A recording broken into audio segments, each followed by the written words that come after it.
देखिए साथियों, जीवन में अस्थिरता या तो आपको तोड़ती है या आपको मजबूत बनाती है। ये आपके संयम और विवेक पर निर्भर है कि आप अस्थिरता की परिस्थितियों को किस रूप में लेते हो। सभी को गुड मॉर्निंग डे स्टूडेंट्स। आज 25 जून 2022 है और 25 जून 2022 से करंट अफेयर्स के सारे महत्वपूर्ण प्रश्न हम यहाँ डिस्कस करेंगे और जितने भी इंपॉर्टेंट क्वेश्चन हैं उनसे रिलेटेड मैं एक्स्ट्रा फैक्ट भी डिस्कस करूँगा, पूरा रिवीजन कराऊँगा टू द पॉइंट। मतलब कि आपके एग्ज़ाम में जो प्रश्न जिस शैली में जिस पैटर्न में पूछा है तो उसी पैटर्न पर यहाँ पर प्रश्न मैं सेलेक्ट करता हूँ। तो इसको लास्ट तक देखिए, ऑल इन वन यानी सभी कम्पिटिटिव एग्जाम्स के लिए वीडियो काफ़ी ज़्यादा हेल्पफुल होने वाली है। चलिए आगे बढ़ने से पहले देखिए हम आपको बता दें कि यहाँ पर हम हर दिन रिवीजन कराते हैं, क्विक रिवीजन कराएंगे पहले। तो 24 जून का हम रिवीजन करते हैं। किस देश ने विदेशी रोजगार के लिए जाने वाली महिलाओं की न्यूनतम आयु सीमा में संशोधन करके 21 वर्ष कर दिए? श्रीलंका सरकार ने। ठीक है। और अगला प्रश्न है, किस राज्य के मुख्यमंत्री ने डॉक्टर सोनू फोगट द्वारा लिखी गई पुस्तक अष्टांग योग का विमोचन किया है? हरियाणा। क्वेश्चन नंबर 3 है, किस देश की महिला कुश्ती टीम ने अंडर 17 एशियाई चैंपियनशिप का खिताब जीता है? भारत। क्वेश्चन 4, हाल ही में माइक्रो फाइनेंस ऋण में सबसे बड़ा कौन सा राज्य बन गया है? तमिलनाडु बन गया है। ठीक है। केंद्र सरकार के द्वारा कब से सिंगल यूज प्लास्टिक पूरी तरह से प्रतिबंध हो गया है? 1 जुलाई से जो है केंद्र सरकार ने ये प्रतिबंधित कर दिया है। वर्ल्ड गोल्ड काउंसिल के एक रिपोर्ट के अनुसार जो है 2021 वैश्विक स्वर्ण पुनर्चक्रण में कौन सा स्थान है भारत का? 4th नंबर पर। फिर अगला प्रश्न है, हाल ही में नई दिल्ली में आयोजित ज्योतिर्गमय महोत्सव का उद्घाटन किसने किया? जी किशन रेड्डी ने। हाल ही में यूरोपीय अंतरिक्ष एजेंसी एरियन स्पेस भारत और किस देश के दूरसंचार उपग्रहों को भू स्थिर कक्षा में स्थापित करेगी? मलेशिया। और हाल ही में FICA की पहली महिला अध्यक्ष कौन बनी है? लीसा स्टालेकर। प्रतिवर्ष अंतर्राष्ट्रीय ओलंपिक दिवस कब मनाया जाता है? 23 जून को मनाया जाता है प्रतिवर्ष अंतर्राष्ट्रीय ओलंपिक दिवस। अब देखेंगे साथियों, हमारा क्वेश्चन नंबर फर्स्ट है 25 जून का करंट अफेयर्स। ठीक है। पहला क्वेश्चन है, हाल ही में मोदी जी ने किस शहर में मस्तिष्क अनुसंधान केंद्र का उद्घाटन किया है? बताइए। तो बेंगलुरु के अंदर जो है मोदी जी ने मस्तिष्क अनुसंधान केंद्र का उद्घाटन किया है। कहाँ पर? बेंगलुरु के अंदर। तो प्रधानमंत्री मोदी ने सोमवार को सेंटर फॉर ब्रेन रिसर्च का उद्घाटन किया और भारतीय विज्ञान संस्थान बेंगलुरु में बागची पार्थ सारथी मल्टी स्पेशलिटी हॉस्पिटल की नींव रखी। आपको बता दें कि मोदी जी के साथ IISc के निदेशक गोविंदन रंगराजन, कर्नाटक के मुख्यमंत्री बसवराज मुंबई और राज्यपाल थावरचंद गहलोत और इन्फोसिस के संस्थापक क्रिस गोपाल कृष्णन भी मौजूद थे। आपको बता दें यहाँ पर कि हम यहाँ पर करंट अफेयर्स का रिवीजन करा रहे हैं आपको, महत्वपूर्ण करंट अफेयर्स जो हाल ही में उद्घाटन किया गया है। हाल ही में किस शहर में भारत का पहला पोर्टेबल सोलर रूफटॉप सिस्टम का अनावरण किया गया है? गांधीनगर के अंदर। फिर अगला प्रश्न है, हाल ही में केंद्रीय गृह मंत्री अमित शाह ने किस शहर में नेशनल इंटेलिजेंस ग्रिड परिसर का उद्घाटन किया है? बेंगलुरु के अंदर किया है। अगला प्रश्न है, हाल ही में रेल टेल और WHO ने किस शहर में मोबाइल कंटेनर अस्पताल का उद्घाटन किया है? विशाखापट्टनम में। अगला प्रश्न है, हाल ही में केंद्रीय मंत्री स्मृति ईरानी ने किस शहर में स्त्री मनोरक्षा परियोजना का शुभारंभ किया है? हैदराबाद के अंदर। अगला है, हाल ही में किस शहर में देश का पहला बायोगैस से चलने वाला चार्जिंग स्टेशन स्थापित किया गया है? मुंबई के अंदर स्थापित किया गया है। ठीक है। क्वेश्चन नंबर 2 देखते हैं साथियों, हाल ही में किसे अखिल भारतीय फुटबॉल महासंघ की सलाहकार समिति का अध्यक्ष बनाया गया है? बताइए, किसे अखिल भारतीय फुटबॉल महासंघ का सलाहकार समिति का अध्यक्ष बनाया गया है? सही जवाब हो जाएगा रंजीत बजाज को हाल ही में अखिल भारतीय फुटबॉल महासंघ का सलाहकार समिति का अध्यक्ष बनाया गया है। ठीक है। तो उद्यमी रंजीत बजाज को सुप्रीम कोर्ट द्वारा नियुक्त प्रशासकों की समिति की सहायता के लिए सलाहकार समिति का अध्यक्ष नामित किया गया, जो अखिल भारतीय फुटबॉल महासंघ के दिन प्रतिदिन के मामलों को चला रही है। आपको बता दें कि बजाज, जिसके पास 2020 में राउंड ग्लास को बेचे जाने से पहले आई लीग क्लब मिनर्वा पंजाब का स्वामित्व था, सलाहकार समिति और अखंडता मामलों के अध्यक्ष होंगे। विश्व फुटबॉल की संचालन संस्था फीफा और इसकी एशियाई इकाई AFC की 7 सदस्यीय संयुक्त टीम इस समय गतिरोध का समाधान खोजने में मदद करने के लिए भारत का दौरा कर रही है। देखते हैं अखिल भारतीय फुटबॉल महासंघ के बारे में। यहाँ पर इम्पोर्टेंट प्रश्न, मुख्यालय कहाँ पर है? नई दिल्ली के अंदर स्थित है। स्थापना कब हुई? 23 जून 1937 को। इम्पोर्टेंट है। महासंघ फीफा संबद्धता कब हुई? 1948 में। अब देखते हैं यहाँ पर महत्वपूर्ण जो है नियुक्तियाँ हैं। नव विकास बैंक ने किसे भारत में क्षेत्रीय कार्यालय का महानिदेशक नियुक्त किया है? डीजे पांडियन को। हाल ही में किसे राष्ट्रीय राजमार्ग and infrastructure Vikas Nigam limited का नया एमडी नियुक्त किया है? चंचल कुमार को। हाल ही में किसे प्रधानमंत्री मोदी का नया निजी सचिव नियुक्त किया गया है? विवेक कुमार को। क्वेश्चन नंबर 3 है साथियों, डिजिटल बचत खाता लॉन्च करने के लिए फ्रियो ने किस बैंक के साथ साझेदारी की है? तो हाल ही में डिजिटल बचत खाता लॉन्च करने के लिए फ्रियो ने जो है इक्विटास स्मॉल फाइनेंस बैंक के साथ साझेदारी की है। बेंगलुरु स्थित नियो बैंकिंग प्लेटफॉर्म फ्रियो ने इक्विटास स्मॉल फाइनेंस बैंक के साथ साझेदारी में अपना डिजिटल बचत खाता फ्री सेव लॉन्च किया है। इस लॉन्च के साथ ये स्मार्ट बचत खाता क्रेडिट और भुगतान उत्पादों, कार्ड और धन विकास उत्पादों सहित पूर्ण स्टैक नौ बैंकिंग उत्पाद प्रदान करने वाला देश का पहला उपभोक्ता नियो बैंक बन गया है। क्वेश्चन नंबर 4 है, न्यू स्पेस इंडिया लिमिटेड ने डायरेक्ट टू होम के लिए कौन सा उपग्रह सफलतापूर्वक लॉन्च किया है? यानी डीटीएच के लिए GSAT-24।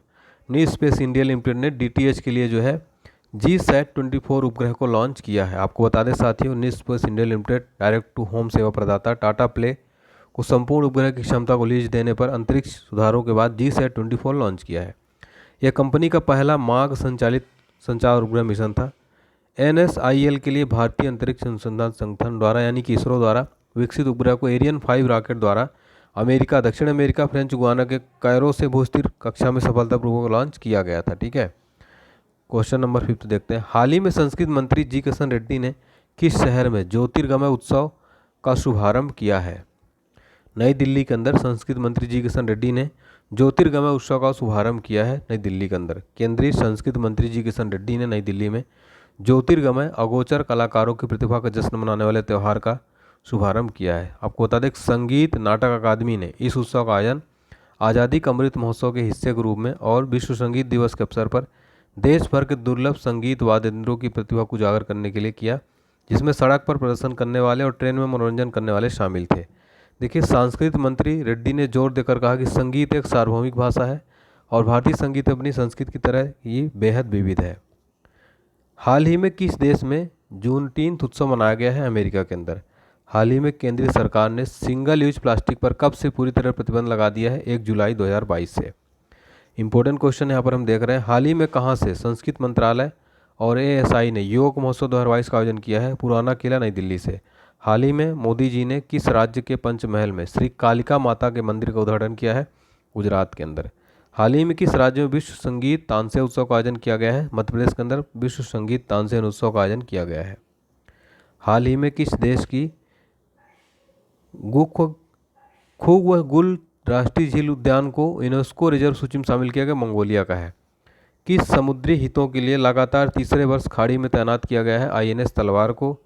सबसे ज़्यादा अंतर्राष्ट्रीय गोल करने वाले 5वें फुटबॉलर कौन बने? सुनील छेत्री। किस राज्य में मुख्यमंत्री मातृ शक्ति योजना और पोषण सुधा योजना शुरुआत की गई? गुजरात के अंदर। हाल ही में 1 नेशन 1 राशन कार्ड योजना लागू करने वाला अंतिम प्रदेश कौन बना? असम। यहाँ पर हमने करंट अफेयर्स का हाल ही में जो करंट अफेयर्स पढ़ाया था रिवीजन कराया हूँ, मोस्ट इंपॉर्टेंट है। हाल ही में विश्व बैंक ने किस राज्य में वर्षा आधारित खेती को बढ़ावा देने की परियोजना को मंजूरी दी है? उत्तराखंड ने जो है दोस्तों वर्षा आधारित खेती को बढ़ावा देने की परियोजना को मंजूरी दे दी है। विश्व बैंक ने उत्तराखंड के पहाड़ी क्षेत्रों में वर्षा आधारित खेती को नई ऊंचाइयों पर ले जाने के लिए 1000 करोड़ रुपए की एक परियोजना को मंजूरी दी है। वाटरशेड विभाग द्वारा Uttarakhand climate responsive rain fade farming project लागू की जाएगी। राज्य सरकार ने परियोजना का प्रस्ताव रखा था जिसका उद्देश्य विश्व बैंक द्वारा वित्त पोषण के लिए ग्रीन हाउस गैस उत्सर्जन को कम करना है। इस परियोजना को विश्व बैंक द्वारा वित्त पोषित किया जाएगा। इसके अतिरिक्त यह पर्यावरण के अनुकूल कृषि प्रथाओं को प्रोत्साहित करेगा ताकि युवाओं और किसानों के पास आर्थिक रूप से व्यवहारिक विकल्प हो। देखते हैं यहाँ पर उससे रिलेटेड इंपॉर्टेंट क्वेश्चन, किस राज्य सरकार ने स्वास्थ्य सेवा 2022 में ड्रोन लॉन्च करने की घोषणा की है? उत्तराखंड। किस राज्य में भारत का पहला क्रिप्टोगामिक गार्डन का उद्घाटन किया गया? उत्तराखंड में। किस राज्य के लाल कुआं में देश का पहला एरोमेटिक गार्डन खोला गया है? उत्तराखंड के अंदर। हाल ही में किस राज्य के CM ने 1064 भ्रष्टाचार विरोधी मोबाइल ऐप लॉन्च किया है? उत्तराखंड में। हाल ही में किस राज्य के नोगखिल्लेम वन्यजीव अभ्यारण्य में बैम्बू डेवलिंग बैट की नई प्रजाति बनाएगी? मेघालय के अंदर। हमारा अगला क्वेश्चन है, हाल ही में राष्ट्रीय लघु उद्योग निगम का अध्यक्ष और प्रबंध निदेशक किसको नियुक्त किया गया है? पी उदय कुमार को हाल ही में राष्ट्रीय लघु उद्योग निगम का अध्यक्ष और प्रबंध निदेशक नियुक्त किया गया है साथियों। आपको बता दें कि उनके पास गिंडी में इंजीनियरिंग कॉलेज से मैकेनिकल इंजीनियरिंग की डिग्री, आईआईएम बेंगलोर से मास्टर की डिग्री और बोर्ड में 12 साल की सेवा का अनुभव है। आपको बता दें कि एनएसआईसी पूरे देश में सूक्ष्म, लघु और मध्यम आकार के व्यवसायों को विकास को समर्थन, प्रोत्साहन और बढ़ावा देने का कार्य कर रहा है। एनएसआईसी पूरे देश में फैले कार्यालयों और तकनीकी केंद्र के नेटवर्क के माध्यम से कार्य करता है। इसके अतिरिक्त एनएसआईसी ने योग्य कर्मियों द्वारा संचालित एक प्रशिक्षण और ऊष्मायन केंद्र की स्थापना की है। अगला प्रश्न देखते हैं। यहाँ पर आगे बढ़ने से पहले हम यहाँ पर उससे रिलेटेड कुछ इंपॉर्टेंट क्वेश्चन आपको रिवीजन कराता हूँ। हाल ही में किसी उद्योग निकाय सेलुलर ऑपरेटर्स एसोसिएशन द्वारा एसोसिएशन ऑफ इंडिया के नए चेयरपर्सन के रूप में नामित किया गया प्रमोद के मित्तल। हाल ही में यूएन में भारत की अगली स्थायी प्रतिनिधि किसको नियुक्त किया गया है? रुचिरा कंबोज को। हाल ही में किसे federal reserve bank of New York का निदेशक मंडल में चुना गया? अरविंद कृष्ण। हाल ही में किसने वायुसेना का महानिदेशक का प्रभार संभाला है? संजीव कपूर। हाल ही में किसे नए सूचना प्रौद्योगिकी सचिव के रूप में नियुक्त किया है? हल्केश कुमार शर्मा। क्वेश्चन नंबर 8 है, हाल ही में कौन federation of international cricketers association की पहली महिला अध्यक्ष बनाई गई हैं? लिसा स्टालेकर को हाल ही में जो है federation of international cricketer association की पहली महिला अध्यक्ष बनाई गई हैं। ठीक है, ऑस्ट्रेलिया की पूर्व क्रिकेटर है लिसा स्टालेकर खेल के अंतर्राष्ट्रीय खिलाड़ी federation of international cricket association की पहली महिला अध्यक्ष बन गई हैं। उनकी नियुक्ति स्विट्जरलैंड में संगठन की कार्यकारी समिति की बैठक में की गई, जो कोविड महामारी की शुरुआत के बाद पहली व्यक्तिगत बैठक थी। देखते हैं यहाँ पर इम्पोर्टेंट जो है स्पोर्ट्स से रिलेटेड और इम्पोर्टेंट नियुक्तियाँ। पुरुषों के टेस्ट क्रिकेट में अंपायरिंग करने वाली पहली महिला अंपायर कौन बनी? क्लेयर पोलो शाकला। अगला प्रश्न, हाल ही में किसे भारतीय पर्वतारोहण फाउंडेशन की पहली महिला अध्यक्ष नियुक्त किया गया? हर्षवंती बिष्ट को। हाल ही में किसे सेबी की पहली महिला प्रमुख बनाया गया? माधवी पुरी बिच। हाल ही में किसे तेल और प्राकृतिक गैस निगम यानी ओएनजीसी की पहली महिला प्रमुख नियुक्त किया गया? अलका मित्तल। हाल ही में भारत की पहली महिला कॉम्बैट एविएटर कौन बनी है? अभिलाषा बाराक। क्वेश्चन नंबर 9 है, हाल ही में किस बैंक ने खाता खोलने के लिए वीडियो आधारित ग्राहक परिचालन प्रक्रिया यानी VCIP लॉन्च किया है? कर्नाटक बैंक ने हाल ही में लॉन्च किया है। ठीक है, आपको बता दें कर्नाटक ने वीडियो आधारित ग्राहक पहचान प्रक्रिया यानी VCIP के माध्यम से ऑनलाइन बचत बैंक खाता खोलने की सुविधा शुरू की है। बैंक की कॉर्पोरेट वेबसाइट में सक्षम सुविधा संभावित ग्राहकों को ऑनलाइन प्रक्रिया के माध्यम से एक SB खाता खोलने और अपनी सुविधा के स्थान पर एक वीडियो कॉल के माध्यम से KYC सत्यापन पूरा करने का अधिकार देती है। ठीक है, देखते हैं कर्नाटका बैंक के CEO कौन है? महाबलेश्वर MS हैं। कर्नाटक बैंक की स्थापना कब हुई? 18 फरवरी 1924 को। हाल ही में किस बैंक ने SIBTF online exim trade portal launch किया? South Indian Bank. RBI ने किस बैंक का लाइसेंस सस्पेंड कर दिया है? मिल्लत कोऑपरेटिव बैंक। हाल ही में किस बैंक ने वरिष्ठ नागरिकों के लिए एक नया feature Bob world gold launch किया? बैंक ऑफ बड़ौदा ने। किसे सेंट्रल बैंकिंग अवार्ड 2022 में गवर्नर ऑफ द ईयर का पुरस्कार दिया गया है? मॉरियो मार्सेल को।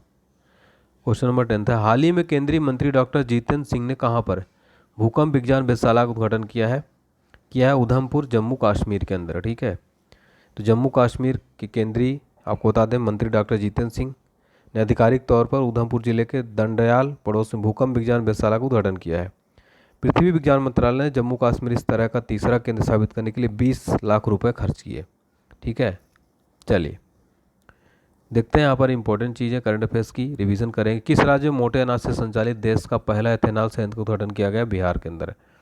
किस शहर में केंद्रीय मंत्री अमित शाह ने integrated command and control centre का उद्घाटन किया है? चंडीगढ़ के अंदर। किस शहर में ई गवर्नेंस पर 24वां राष्ट्रीय सम्मेलन का उद्घाटन किया गया? हैदराबाद के अंदर। किसे केंद्रीय मंत्री द्वारा भारत भाग्य विधाता महोत्सव का उद्घाटन किया गया है? तो स्मृति जुबिन इरानी के द्वारा किया गया है। हाल ही में सबसे ऊंचा एयर प्यूरीफायर का उद्घाटन कहाँ किया गया? चंडीगढ़ के अंदर। क्वेश्चन नंबर 11 है, हाल ही में जारी रिपोर्ट के अनुसार नवीकरणीय ऊर्जा के मामले में भारत कौन से स्थान पर है? तीसरे नंबर पर है। ठीक है, तो देखते हैं यहाँ पर कुछ इंपॉर्टेंट रैंकिंग से रिलेटेड प्रश्न। हाल ही में जारी विश्व प्रेस स्वतंत्रता सूचकांक 2022 में भारत कौन से स्थान पर है? 150 में। शिप्री द्वारा जारी वर्ल्ड एक्सपेंडिचर रिपोर्ट 2021 के अनुसार भारत सैन्य खर्च के मामले में कौन से स्थान पर है? तीसरे नंबर पर। हाल ही में जारी 2021 वैश्विक खाद्य सुरक्षा सूचकांक में भारत कौन से स्थान पर है? 71वें। हाल ही में जारी Times Higher Education Impact Ranking 2022 में भारत कौन से स्थान पर रहा? चौथे स्थान पर। आधुनिक सैन्य विमान की विश्व निर्देशिका द्वारा जारी विश्व वायु शक्ति सूचकांक 2022 में भारतीय वायुसेना कौन से स्थान पर है? तीसरे नंबर पर। क्वेश्चन नंबर 12, अंतर्राष्ट्रीय विधवा दिवस कब मनाया जाता है? 23 जून को मनाया जाता है प्रतिवर्ष, ठीक है। इसका उद्देश्य विधवाओं के लिए समर्थन जुटाना और उनकी स्थिति के बारे में जागरूकता फैलाना। कई महिलाओं के लिए एक साथी के नुकसान को उनके मूलभूत अधिकारों और सम्मान के लंबे समय तक संघर्ष द्वारा बढ़ाया जाता है, ठीक है। महत्वपूर्ण दिवस देखेंगे। अंतर्राष्ट्रीय नृत्य दिवस कब मनाया जाता है? 29 अप्रैल को। विश्व पशु चिकित्सा दिवस कब मनाया जाता है? 30 अप्रैल को। अंतर्राष्ट्रीय मजदूर दिवस कब मनाया जाता है? 1 मई को। विश्व टूना दिवस कब मनाया जाता है? 2 मई को। विश्व स्वतंत्रता दिवस का प्रेस स्वतंत्रता दिवस कब मनाया जाता है? 3 मई को। कोयला खनिज दिवस 4 मई को मनाया जाता है। अब देखेंगे आज के एग्जाम लंच। अन्नपूर्णा चोटी पर चढ़ने वाले पहले भारतीय पर्वतारोही कौन बने हैं? स्कॉलजैंग रिगजिन। हाल ही में किस महिला ने अंतर्राष्ट्रीय क्रिकेट के सभी प्रारूपों से संन्यास ले लिया? रूमेली धर। किस यूएस कनाडाई लेखिका ने फिक्शन के लिए महिला पुरस्कार जीता? रुथ ओजेकी। हाल ही में बकाया माइक्रो फाइनेंस ऋण में सबसे बड़ा राज्य बना है तमिलनाडु। शाबाश मिठू किस भारतीय महिला क्रिकेटर की एक बायोपिक है? पूर्व कप्तान मिताली राज। किसने पहली महिला एनडीए बैच में पहली रैंक हासिल की है? शनन ढाका। आज का सवाल देखिए, किस राज्य के मुख्यमंत्री ने डॉक्टर सोनू फोगोट द्वारा लिखी पुस्तक अष्टांग योग का विमोचन किया है? बताइए फटाफट सभी स्टूडेंट। और वीडियो पसंद तो लाइक करें, चैनल को सब्सक्राइब करें। और साथियों, स्टैटिक जीके की सीरीज चल रही है ज़बरदस्त। डिस्क्रिप्शन बॉक्स में आपको लिंक मिल जाएगा पूरे पार्ट का, जरूर देखिएगा सभी स्टूडेंट। काफ़ी ज़बरदस्त ये सीरीज है, आपको काफ़ी मज़ा आएगा। जाइए कमेंट सेक्शन में, सर बहुत अच्छे से डिटेल के साथ पढ़ा रहे हैं, मुझे पूरी गारंटी के साथ कराऊँगा, ऐसा आपको कहीं यूट्यूब में नहीं मिलेगा। काफ़ी ज़बरदस्त तरीके से कम टाइम में कराया, जरूर देखिएगा साथियों। ज़्यादा से ज़्यादा वीडियो को शेयर करिए, आप लोगों की सपोर्ट की ज़रूरत है।